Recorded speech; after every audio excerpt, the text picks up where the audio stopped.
Причин возникновения кашля у детей достаточно много, но чаще всего он является признаком инфекции в дыхательных путях. Также кашель может возникнуть из-за аллергии, побочного действия медикаментов или как реакция на какое-либо раздражение. Это может быть табачный дым или пыльные помещения. У новорожденных детей кашель встречается довольно редко. Сам по себе кашлевый рефлекс у них развит слабо, а вот у детей дошкольного и школьного возраста кашель довольно частое явление.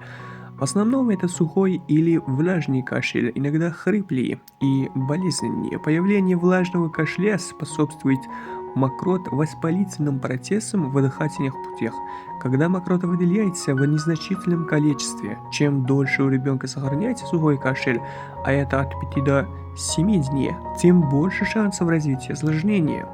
Чем быстро сухой кашель сменится влажным, тем скоро очистятся дыхательные пути от инфекций и больной пойдет на выздоровление. Если у вашего ребенка кашель, который не проходит в течение 2 дней, то следует обязательно показаться врачу, который сможет определить серьезность заболевания и назначить правильное лечение.